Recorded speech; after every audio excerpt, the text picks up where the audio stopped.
Good morning, Tillamook County Democrats. I'm Cole Brakeen, Chair of Tillamook County Democratic Party. It's September 20th, 2022. Wish I had gotten this message out earlier. I just didn't think about it until I looked at the calendar this morning and realized that tonight is the night we are having our community conversation on the subject of the urban-rural divide. And I want to kind of make a pitch for you to attend that. I hope you see this before that happens. Best place to get exact information about it is in our newsletter. I hope that you receive our newsletter in your email, but if you don't, you can get access to it, via our website. There's a copy on the web. So it's happening Tuesday, September 20th, 7 p.m. Tillamook Bay Community College, room 214, 215, 3rd Street on Tillamook, out near the where the fairgrounds is.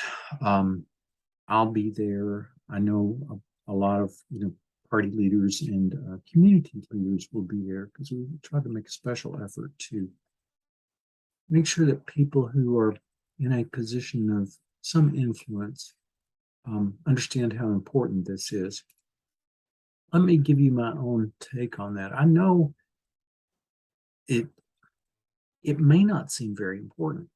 Most people, when they hear reference to this urban-rural divide thing, they think, well, yeah, there's a division between urban parts of Portland, rural or urban parts of the state, Portland metro area in particular, and more rural, less densely populated areas like Tillamook County.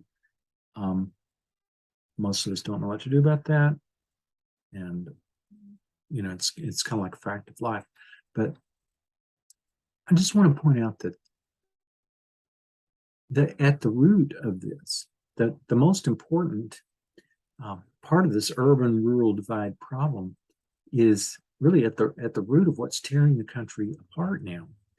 It's the question of whether minority rule is acceptable, whether it's acceptable for the winner of the popular vote for president to so consistently lose the election because of the electoral college. That's one aspect of what I mean by minority rule, but it plays out in state politics as well.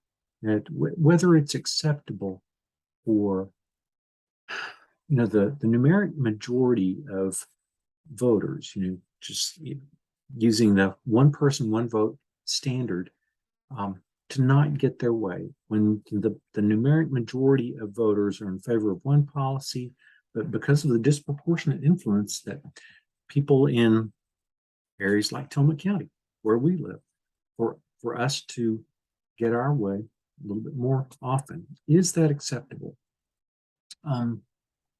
Now, people on the other side of the political spectrum, and when I put it that way, it seems like there's an obvious answer, right? Even though it might not sit well with a lot of us out here in this rural area, but it sounds like there's an obvious answer to that question, right?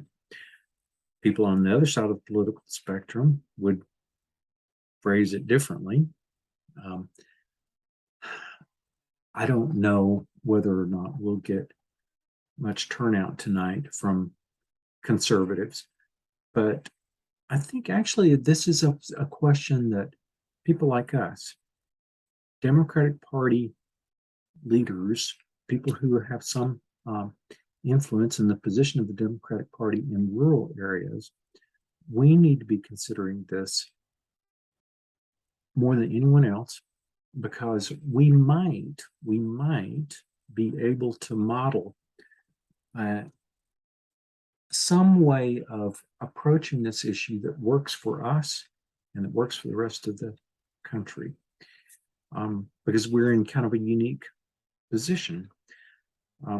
We are advantaged in some ways by this acceptance of minority rule, because our policy positions are a little bit more likely to be, to win the day in the Oregon legislature. but we are philosophically predisposed against it. And if we can come up with some way of sort of resolving that conflict in our own minds and communicating that effectively to the rest of the state, possibly even the rest of the country, we can be very, very helpful in solving a pretty major problem that has done huge damage to our polity. So I'll be there looking for some kind of clue about what we can do about this, how we can help, and hope to see you there too.